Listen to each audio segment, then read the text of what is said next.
We're going to go ahead and get started because we want to be mindful of your time here with us today. So thank you so much for coming out. We truly appreciate this. What this is we have been working with Abby from the foundation, and she wrote a grant through Eli Lilly. We received the grant to write a 5-year comprehensive park plan. This is going to help us in the future when we apply for other grants, when we apply for grants through DNR. We are able to present this park plan and say that, yes, we do have a plan for our future. We are mindful of the things that we need to be better at, and it gives us a great foundation to work off of. And so we're really excited about having this park plan. The last one we had, I believe, was in 2016, I think, was the last one. And so it's been a little bit since we've had one. So we're really excited to be able to have this to work off of for our future. Please feel free to ask any questions. We are here to hear your feedback. That's why we invited you. It is a public hearing, and so we want to know your thoughts and opinions for the park and moving forward. We want to hear the great things that we're doing and some things that we can improve on as well. I want to introduce Rebecca Mahoney. She's with HWC Engineering, and they are writing our 5-year park plan for us, and we're working very closely with them on this plan. They've been doing a lot of research for us, and she's here to present the plan. She's going to go into great detail about it, the things that we've discussed and things that we're looking at for the future. And so I'm going to hand it over to her, and she's going to present that. And we do want to thank the foundation for providing lunch today. Abby was grateful to do that. So thank you very much for being here. Thank you. Thank you, Marla. Yes, thank you. Thank you, everyone, for being here today. So as Marla said, we're here to talk about the 5-year Parks and Recreation Master Plan for Connersville.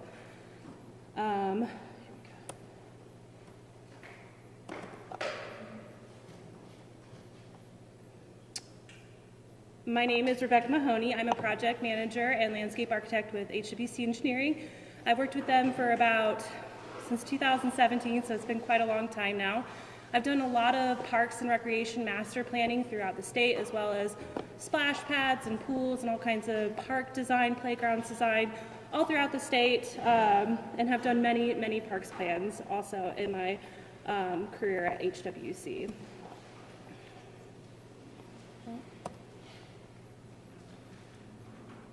So I just kind of want to go over an agenda for today's presentation. So we're going to talk about what is a Parks and Recreation Master Plan and what that means for the community. We're going to go through park inventory, which is sort of the data collection that we did part of this process.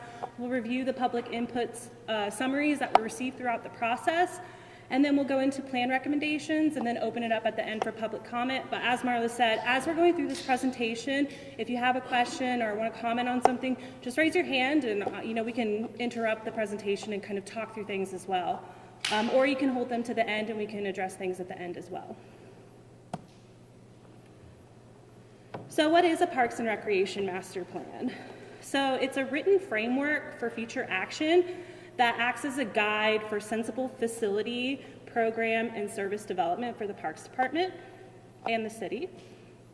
There's many reasons for creating a master plan. Like Marla said, for grant funding purposes, it's a requirement for DNR if you want to apply for Land Water Conservation Fund monies, you have to have a parks plan that's been approved by DNR, so that's one reason. Also, Indiana Trails, anytime there's other grant funding opportunities like READY or Lilly that comes out to fund projects throughout the state, it makes a really great argument if you've already done planning work that can make the argument for these projects that you're proposing for grant funding. So that's another great reason, is it improves funding opportunities for your community. It also provides opportunities for the community to share feedback on their parks and recreation system, their programs, what they want to see, what they dislike, all those things. It provides that opportunity for the community to give feedback. It ensures the public wants the facilities that are developed so that the Parks Department or the city aren't just developing things that maybe the community doesn't prioritize. It also helps the Parks Department and the city to share information about what is existing, the existing facilities that you do have. It's an educational piece for the community as well, and about different programming opportunities. And really, it also gives the Parks Department a clear direction for moving forward in the future. They can prioritize the goals and steps that were outlined throughout this process. So it really gives them direction. So this planning process started off in the beginning of this year in January 2024, so it's quite an extensive process. So it starts with, there's 3 main phases. The first phase is really this inventory and data collection, where we look at your park system, we looked at the community, we look at demographic information, and we really collect that information, all the different facts about those things, different programming that you offer, how the park system is operating, staff, budget, all those things. We collect all that data in the first phase. The second phase is this research analysis phase. So we also do research where we look at national trends such as the National Parks and Recreation Association or the Trust for Public Land. We also look at DNR resources, Indiana DNR resources, and we gather that information as well to compare your system to similar systems or what's going on nationally and trend-wise. And then we take all of that information and we analyze it.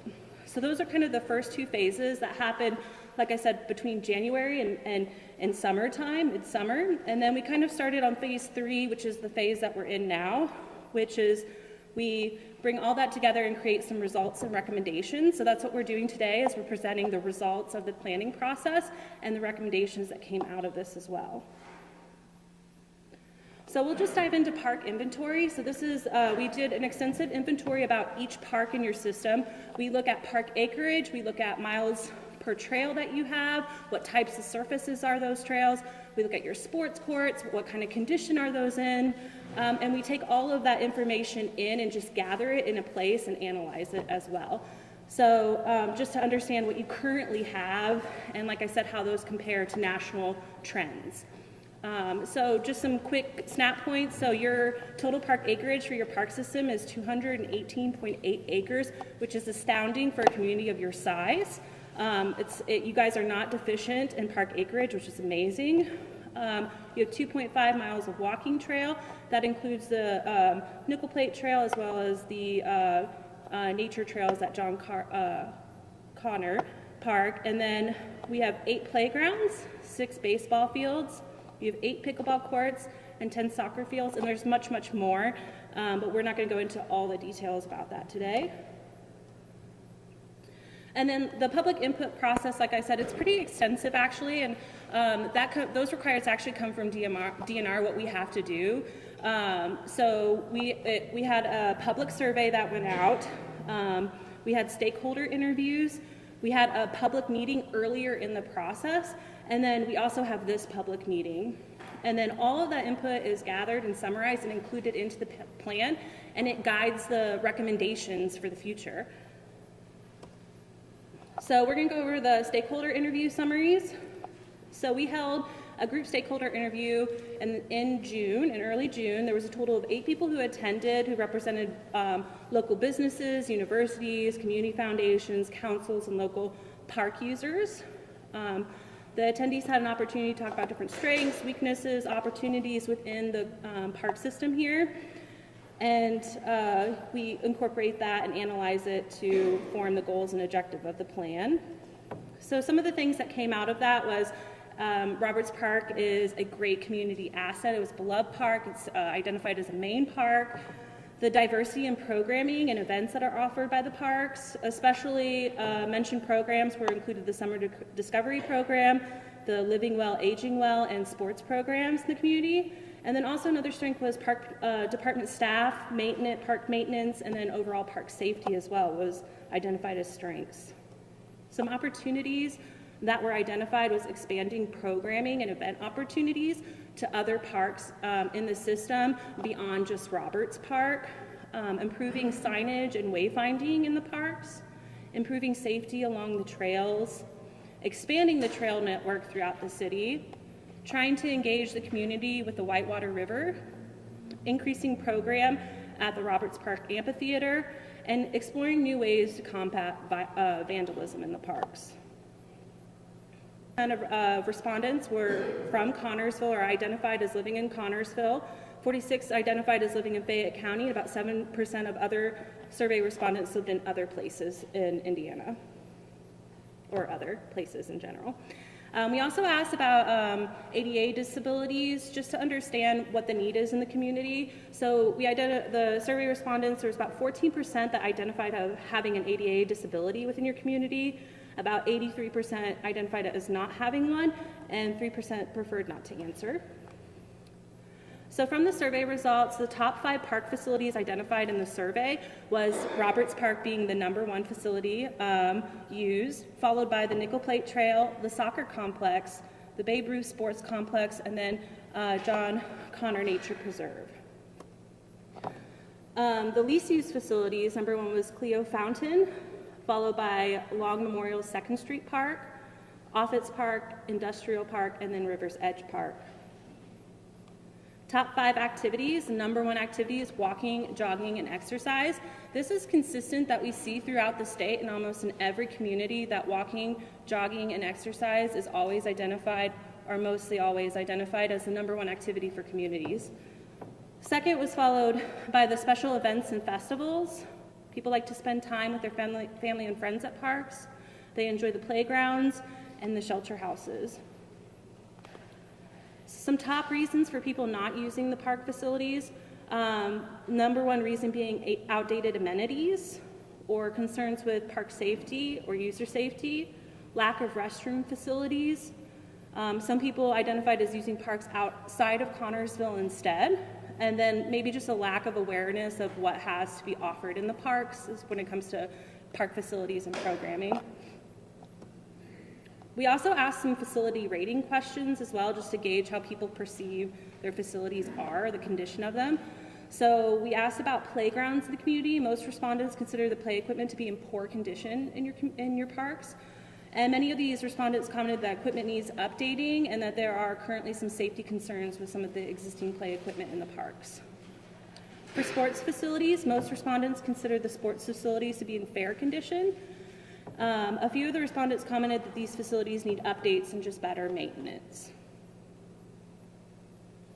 We also asked about the condition of sidewalks in the park. Most respondents consider the sidewalks to be in fair condition. Many respondents commented that the safety hazards of primary walking trails being vehicle-oriented, specifically in Roberts Park, that people are using the roads for, like as a walking path. And then restroom facilities, most respondents consider the restrooms to be in poor condition, and many respondents commented that the restrooms are poorly maintained and not clean. Top programming needs, so these are the top and security to the parks. 4 was adding splash pads or spray grounds to the parks, and then just generally updating overall park appearance was #5. And then we further wanted them to rank priority projects. So we asked them to rank these 5 in particular. Improving and updating playgrounds at city parks was identified as #1. And we further asked respondents to identify which park they would like to see playground improvements in first. And Roberts Park was identified as that first park. The second one was moving the Little League base on security cameras. Respondents then prioritized improving security cameras. Respondents then prioritized improvements in activities and events for the community, such as children's playgrounds and trails. There was also many respondents who mentioned the completion of existing projects within your community, such as Rivers Edge Park. Like I said, we also had another public meeting earlier in the process that took place in mid-March of this year. We had about 10 people who attended that. That was advertised on social media and all throughout the community for weeks leading up to that. Attendees had the opportunity to discuss what they enjoyed about Connersville Parks and Recreation offerings and what they would like to see in the future. So some of the things that we pulled from that meeting as far as strengths was the what's available to the public in regards to parks or amenities or programming, the wide range of programs for people of all ages, and then again mentioning the Summer Discovery and Living Well, Aging Well programs. People identified the Nickel Plate Trail as a strength. soccer leagues at the Connersville Soccer Complex, and disc golf at Roberts Park. So some identified opportunities at the first public meeting was improve safety within the parks and along the trails, expanding the trail network both throughout the city and within Roberts Park, expanding program at the Roberts Park Amphitheater, improving playgrounds to be more accessible to children of all ages and abilities, and providing more access to the Whitewater River. So as you can see, in each public input method, there are some issues that we can start to see with the public input process.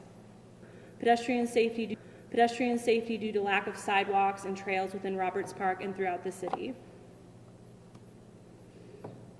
Needs analysis. So like I said, that's kind of like the first phase, was collecting all this information, the data collection inventory. So then this is when we went into the research and analysis phase. So we research and review a series of industry recognized parks and recreation trends and benchmarks to establish a baseline for the types of services and facilities which are in demand. So we review publications from DNR, their statewide comprehensive plan, which basically DNR also does a Parks and Recreation master plan just like this, but for the entire state. So we look at that to see what the overall trends are for all Hoosiers, not just us in Connersville. We also look at the National Parks and Recreation Association. They have a lot of great articles about, and they update them each year about the different facilities that jurisdictions are offering all throughout the country. And then we also look for the Trust for Public Land has some data to review.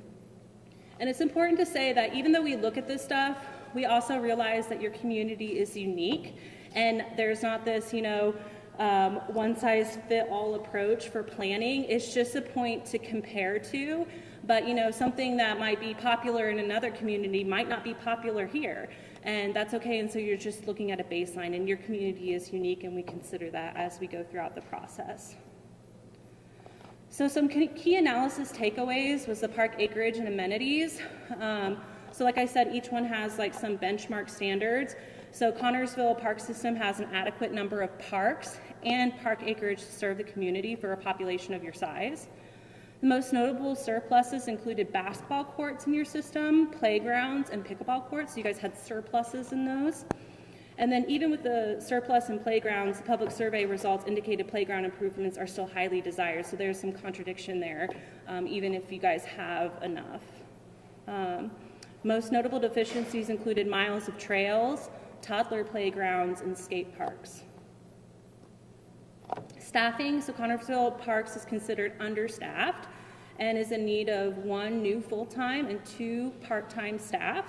As new park acreage and facilities and programs are added to the park system, we would also recommend staffing should increase appropriately to address those new needs. Operating budget, as new programs and facilities are being planned for the park, the current budget will not be sufficient and will need to be increased in order to be sustainable. Naturalized parkland. So the public survey results indicated that the community is interested in naturalized parkland. Existing naturalized parks in the community are frequently used, and respondents also noted using naturalized park spaces outside of Connersville city limits. So the John Conner Nature Preserve is a valuable asset to the community as well that provides natural recreation opportunities and should continue to be maintained and as a natural parkland space for Connersville residents. So getting into the plan recommendations and goals. So after all of this process through the phase 1 and 2, we really take it and then we try to present goals, identify goals. So the first goal that we've identified was to invest in trail development in the community throughout the city to improve walkability to parks. So we have a couple objectives there. To develop a loop trail in Roberts Park, to improve circulation and pedestrian safety, to develop mountain bike trails and nature trails in Roberts Park, to develop other trail segments identified in the Trail Master Plan, which we'll get to that at the end. As a part of this process, we also did a Trail Master Plan, and so we have some segments identified that we'll be presenting at the end. Goal number 2 is work to improve overall perception on John Conner nature-based trail maintenance, making sure they're clearing the brush out and maintaining the walking paths, And then also clearly identifying parking areas and an entrance into the park, because that's not really clearly defined from the roadway. Goal number 3 was to determine the next steps for the Babe Ruth Sports Complex, Rivers Edge Park, and Roberts Park. So there was a lot with people wanting Babe Ruth Sports Complex to be moved to Rivers Edge Park. That was something that we heard a lot in the community, I think has been desired for many years in the community. Also just this need with Roberts Park being your main park, also just to look at that, and then also updating Rivers Edge Park. So we're recommending that you update the master plan and cost estimate and create a phasing plan for Rivers Edge Park, specifically to determine the future for that and determine a course of action moving forward. There's already been a lot of plans completed and estimates, but they need to be updated and combined moving forward to determine the future of that park. Also exploring opportunities for the Babe Ruth Sports Complex if facilities are moved to Rivers Edge Park. That could be hosting a public hearing to identify maybe what else could go into Babe Ruth's Park and what that park could become in the future if facilities are moved to Rivers Edge Park.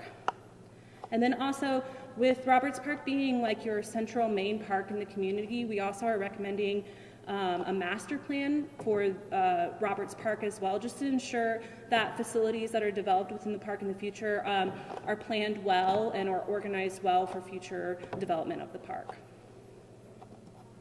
Goal number 4 was to continue to improve promotion of the parks, program opportunities, and events. So one was to maybe potentially create a newsletter, post that to the website and social media, email that out to different mailing lists as well to get the word out about what kind of offerings as far as facilities and programs or events that the Parks Department has, just making more awareness. Also to create a calendar on the website that identifies events and activities, another way to promote programs and those sorts of things. Potentially adding kiosks to different parks and posting flyers to advertise events or activities. And then continue to partner with other organizations to share your posts and advertisings for parks programming event, maybe on social media and those sorts of things.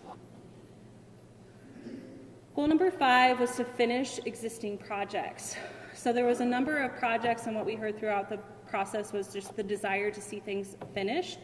So the first one would be to focus on J. Long Memorial 2nd Street Park to finish construction of that park. There's still some concrete work, some turf, mulch, landscaping, and fence installation that needs to be done, and then also the shelter construction. I think there's probably been a little bit more progress since these goals were developed as well, so some of that might already be moving forward. Rivers Edge Park addressed the accessibility issues. So there were some issues with the ADA parking, restroom compliance, accessible walkways to the amphitheater and the playground, ADA accessible ramp to the amphitheater stage, and ADA seating with companion areas at the amphitheater. So just addressing those concerns to close that project and move that project forward in the future. Office Park to complete the OCA project. So that's anticipated to be completed in 2025. That just bid this past month and came in under bid, which was great. So construction is anticipated to start towards the end of this year, beginning of next year, and should be completed the middle of next year. Roberts Park, Skate Park, Pump Track, Okra Match Project. So as part of the Okra Office Park project, that funding that was received for that, the city also is matching that. So there will be more money going into Roberts Park, and they'll be putting in a skate park and pump track as well. And there's anticipated completion for that is also in 2025. And then the covered bridge would be to finish restoration, which is nearly complete. Goal number 6 would be focus on improving and updating the playgrounds. So updating the Roberts Park playground, we would recommend that program to be fully inclusive, to consider inclusivity into that playground, especially with it being in your main park. And based on the schematic design that was developed in February, early this year. Update Office Park Playground. So not a part of that project this year. Basically, if you guys don't know about the Office Park project, what will be going into that park is a walking trail with exercise stations as well as a shelter. So we were recommending that in the future, when more funding is available, that the playground should also be updated, because we anticipate that park to become more popular over the next 5 years, and then also to improve that playground in that park that is outdated. So we would recommend to include a tot lot in that area, and playground equipment for ages 5 to 12, and then accessible poured in place or artificial turf surfacing, shade, and seating. Goal number 7 was to explore new ways to combat vandalism. This is something we see consistently all throughout every park system in Indiana. It's unfortunate, but there's just vandalism, and there's only so much you can do for that. So just trying to explore new ways to combat vandalism, maybe trying to vandal-proof, in quotes I say that because it's very hard to do that, facilities. You know, a lot of people vandalize restrooms. It becomes very expensive and costly for the Parks Department to maintain that. So, you know, there's some other ways that you can explore that. You know, you could do prefabricated restrooms that are designed to handle vandalism. You could do portalettes in certain areas with enclosures over top, so they're not just like portalettes in the park. But those are some ways that maybe you could try to vandal-proof facilities. There are prefab restrooms that are designed to handle vandalism a little bit more. So that's something to consider too as you put new restroom facilities in. Putting outdoor security cameras with signage to deter vandals. You know, if you could put them around the restroom facilities or facilities that are being vandalized and put a sign up saying there's a camera, it will help to deter vandals as well. And then just also increasing park patrol, or if park users would also just call when they see vandalism happening in the parks. Goal number 8 was to continue to expand and enhance events and programming. So adding more family-oriented events, such as movie in the park, or just any kind of general family-oriented events. Determine how to better utilize the amphitheater at Roberts Park. That was something that we saw consistently throughout all the public input method, was just the desire to see more concerts there, or more programming in general, or events. So really exploring how maybe to do that over the next 5 years. Goal number 9 was to explore opportunities to provide more access to the river. So potentially adding fishing or kayaking or canoeing or tubing, just exploring what there is to do. That'd probably be more like planning over the next 5 years than anything else. And then also exploring like maybe where you could put overlooks or observation decks with trails along the edge of the river would also be something to explore. Goal number 10 would be to improve parking at the soccer complex to maximize space and use. So that was something that I identified throughout the planning process, that the parking is not really clearly delineated there. There's not lines, and so people kind of just park all over the place, and there's not enough parking, and just some safety concerns with that. So really just to review that parking configuration and determine if there's a better configuration for that parking, or maybe where they could add parking to there. And then there was also some concerns about pedestrian safety issues of people crossing the street there and it being busy to go to the store down the road to get snacks or those sorts of things. So just looking into that to ensure pedestrian safety around the park as well. Goal number 12 was to improve accessibility throughout the park. So accessible parking is one thing that's often overlooked. To really make a facility accessible, there should be accessible parking and accessible path from parking to amenities. So, you know, looking at your parks and where there needs to be accessible parking that is on a flat surface, not gravel, that has, you know, the aisleway, signage, and then paths. So adding accessible routes and walking paths to facilities, and then also upgrading playgrounds to be accessible as well. So as I mentioned earlier, there was also a Trails Master Plan that was completed, a part of this, in conjunction with this plan. So it was included, it includes multiple trail, like an overall plan, but then we also focus in on 5 trail segments that totaled 2.84 miles of accessible trails that will connect to key destinations within Connorsville. So we're going to go through those. So this is the overall trails map, and I know it's kind of small on the screen. You know, it's usually a big old map that we have, but I don't know if I can zoom in either, but really just have identifying all the different Things that you have, so this is Roberts Park here, Office Park up here. The pink is kind of like new trail facilities or existing trail facilities. You guys already have this trail leading up here. Along the road is Park Road. So this is like an overall plan and identifies, like I said, all the parks within your community, identifies school destinations, fire departments, all that kind of stuff, as well that we identified as we went through that process. And as mentioned through the public survey and the public input process, trails were a highly desired amenity for your community as well. It was the #1 top activity. People wanted to expand the trails. They wanted accessible trails. So it was something that was highly desired for your community.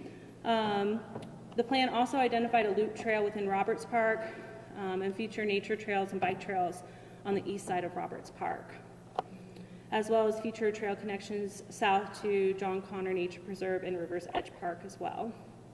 So we're going to go through, there's a total of 6 segments that are really identified as a priority for the next 5 years as funding becomes available. And the Community Foundation has already applied for funding, and we're waiting for hopefully confirmation of that. But one of the biggest ones that we got was the Loop Trail in Roberts Park.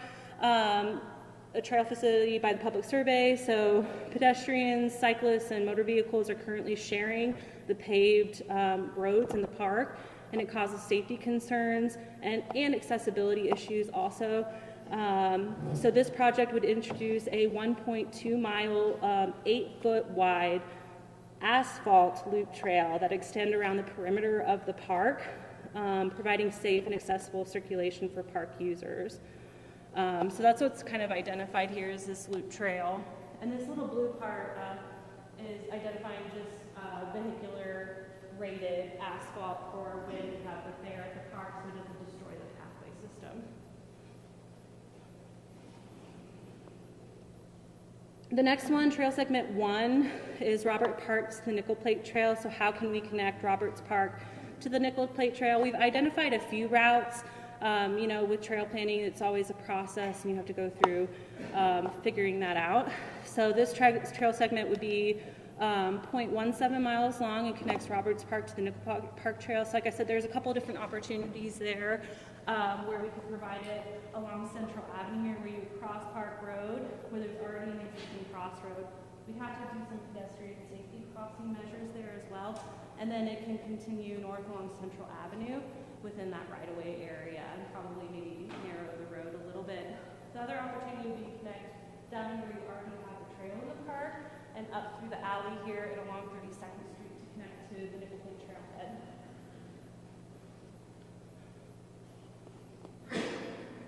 Segment 2 was to connect Nickel Plate to Walmart. So this trail segment is 0.57 miles long and connects the existing Nickel Plate Trail to a new residential development and the existing retail area that includes Walmart, Goodwill, and the strip mall area. So this land is actually owned by the city of Connersville, so putting a trail here is actually quite feasible. So the Nickel Plate Trail continues all the way up here to the water's edge. So the most preferred path would be to be along that water's edge, obviously, it being a little nice amenity, and then going around to Walmart and connecting down to this new residential development.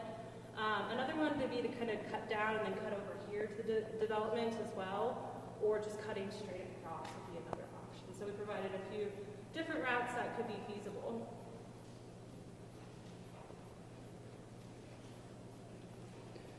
Trail Segment 3 would connect Walmart to Offutt's Park, especially with the new amenities in the park, and those being trail amenities as well, a loop trail in Offutt's Park, as well as those fitness stations like we previously mentioned. So this segment would be 0.7 miles long and connects Trail Segment 2, which was to Walmart and that residential development, to Offutt's Park, where the planned improvements from the Okra Help funding came from. So this is already existing development, and there's already an existing path here. So the idea, I think it's 6 feet right now, so the idea would be to widen that to 8 feet, and then connect down to here, and potentially through this apartment complex area and down into Offutt's Park.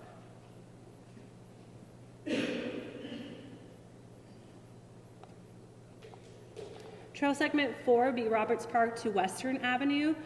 So this trail segment would be about a half a mile long and connects Robert Park to Western Avenue along State Road 1.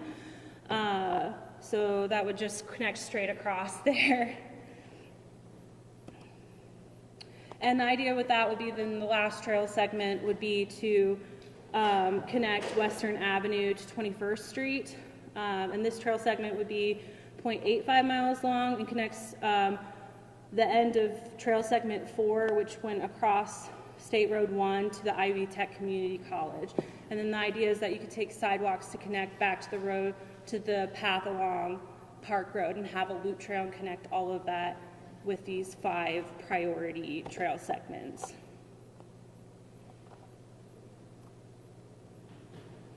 So I know that was a lot, a lot of me talking. So kind of what's next is we'll incorporate any feedback that we hear from you today into the plan, and then the master plan will be adopted by the park board, and then we'll submit the final plan to DNR for final approval. We've already submitted it once to DNR. They give us comments back, so we've already gone through that process, and then we submit a final one as well, which would come after it's approved. Any questions for me? I know that was a lot. It's always a lot of information. It's a lot to present. You know, these plans are like 100 pages or more sometimes. It's a lot of information to present in an hour window. But just kind of want to hear what you guys have to say about some of the goals and recommendations or the planning process or anything.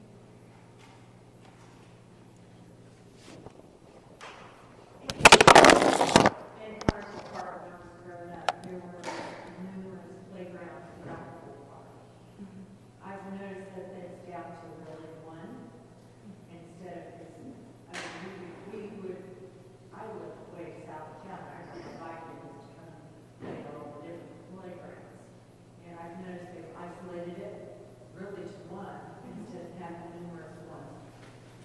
Is that something that has been put into the plans to add more than just one playground into the park? It's something that we could add to talk about having maybe multiple playgrounds. It's not in there right now. We just really say to update the one that's already there. But that's something that we can add for sure. If that's, it kind of makes sense as your premier park, you know, to have maybe multiple ones. Maybe there's one over, you know, by the pool or somewhere on the opposite side, just to provide more access to that can come in the future. So we can add that to the plan. To prove that, I mean, there were like right here, there was a playground set right here, and then still off of this pavilion here, there was another little one, and then the next grassy area, there was another one. I don't know if maybe you grew up here in Connersville, can remember them all. Yeah, they were all here. Yeah, so, and that then would then encourage, I would think, encourage more opportunities to bring more family-oriented things into the park. So that was something that I've just recently been back to town, 4 years ago, and seeing that the playgrounds aren't there, and they just have the one was something that I was wondering about. And then I do have another question. Yeah. Is the river's edge, that all happened when I was away for many years, and it seems to be a sore spot. Is there an estimate on what is going to be needed, and then where would that funding try to come from? So we are currently in the process, and you're welcome to go back and watch City Council the last City Council meeting, and we'll probably be discussing it at the next City Council meeting as well. We're in the process of having some funds available so that we can complete the ADA requirements that DNR is requiring. It was something that was not finished in the beginning when they started that project due to funding. And so before we could move forward, DNR has presented us with a to be able to open that park up to public. And so we are in the process of actually taking signatures right now for people who have property in city limits. They can sign a petition saying that yes. The master plan includes all the exterior pieces of the park, but it doesn't include any of the buildings of the park, but it doesn't include any of the buildings. Is there a plan to incorporate building repair and updates? Yes, there are some included. So not part of this, but that was made available was the whole plan, draft plan. There's a whole plan, like I said, that's put together. A part of that is we've identified an action plan table that has way more detail than I'm going to bore you with today. For the next 5 years, it's identified each project one for 2025, 2026, 2027, 2028, and 2029. So some of those include improvements to this building and other buildings within Roberts Park that need updates. I can't remember them all right now off the top of my head, but I know that there was specifically a lot in this park specifically.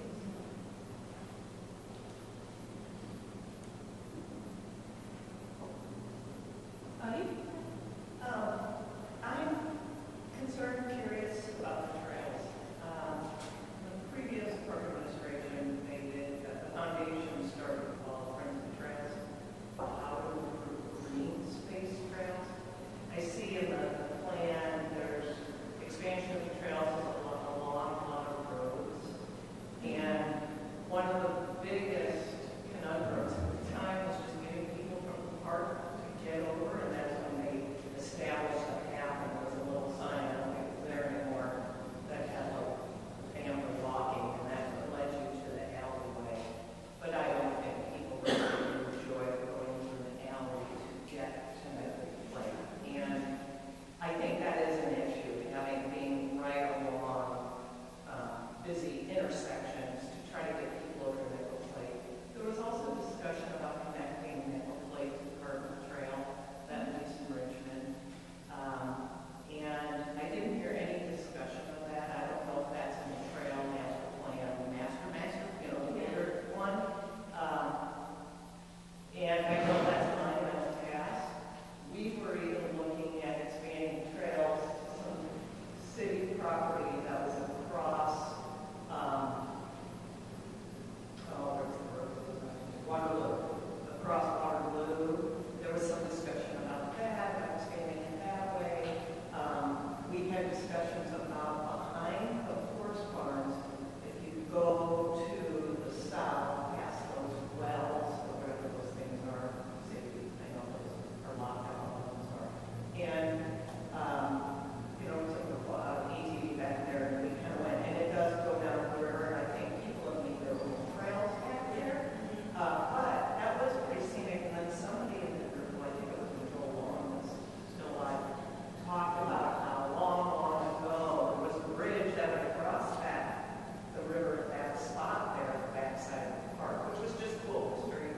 But that reminded all of us that, yeah, this is great frontage to do something with.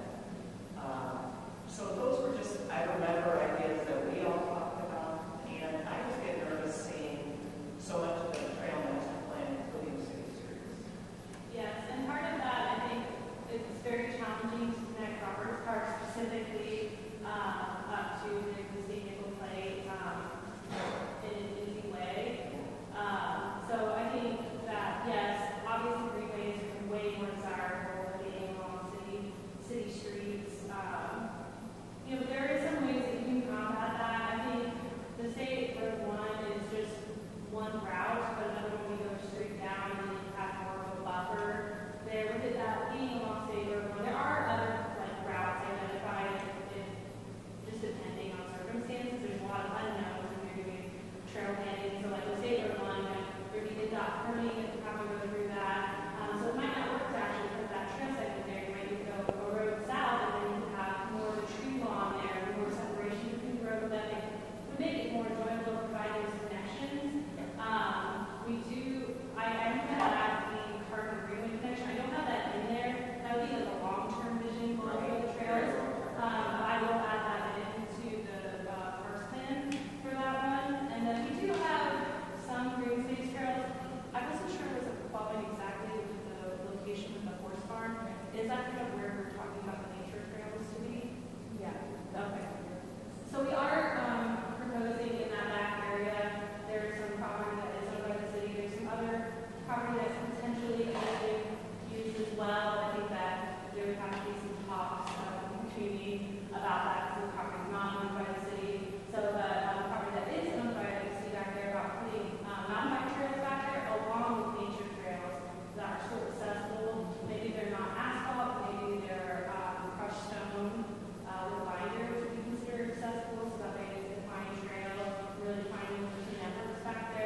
one aspect of that could be the canal access. We could just simply fertilize the canal, the old canal road. That's there. We can put in eastern, we'll put it practically. But, that seems to be an opportunity right there. This is a historic canal. We went from there here to Ohio, and it's, all we do is look at it, mow it. So, in eastern doesn't provide much access to it. It'd be more 121, because 121 is with the canal and it's easier to just yeah, that was away from Second Street Park or Elmhurst even, the grass, I don't know. It's just eastern, it's all right.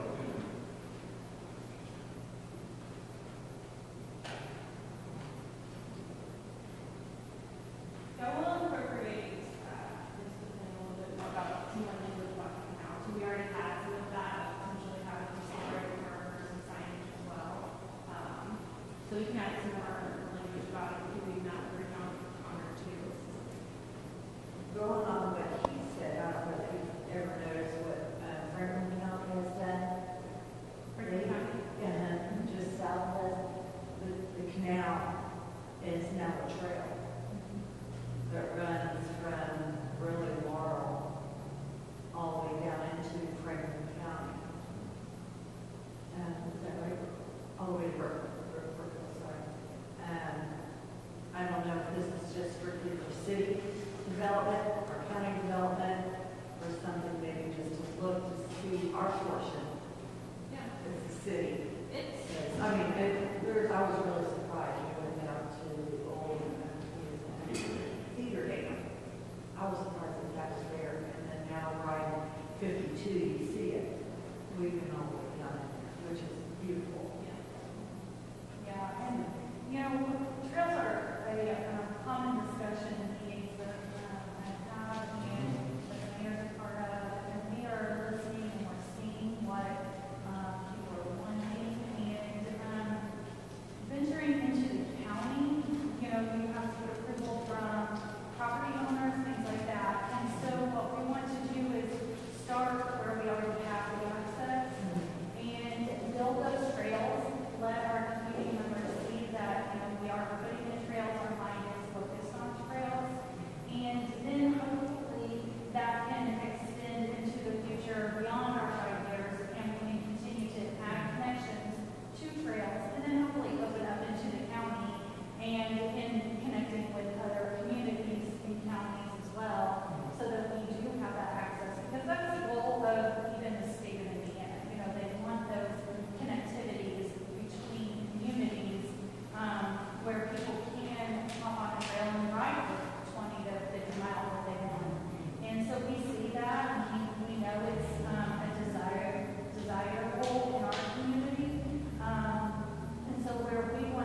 collaboration between other communities or the county. But if they're in there, people at least can read and identify that and know that's a desire for the future. And when that opportunity presents itself, you guys can just take off with it at that point. So,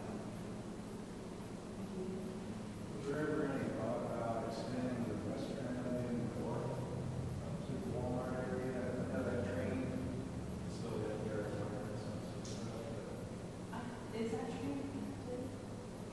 The railroad, Yeah. the railroad is active, and so, what we're looking at is, Duke Energy, has the right of way on, the side of the train tracks, and so we have, we partnered with them and asked them if we could go along the trail. So what we currently can get is western, and 30th Street down to 21st Street.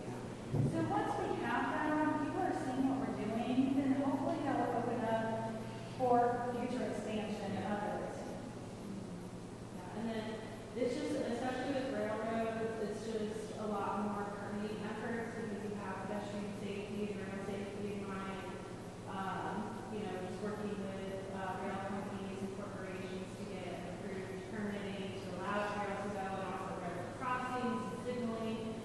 So there's a lot going into that. So the segments that we identified are definitely not all the segments. It's just like kind of the the next 5 years, maybe focus on if funding becomes available. And if the more becomes available, you can look at the master plan. So if we maybe want to do a different one, if we want to go north of now, and we go south of now, and start to identify other segments as funding becomes available.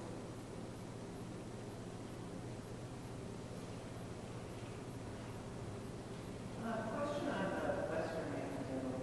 Would that, is the goal make that an 8-foot wide paved, or would that be rough, or what would that look like? That would be asphalt. That'd be asphalt. The only non-paved trail would be the nature trails in the back. Would be, you'd still want them to be accessible if possible with the crushed stone binder.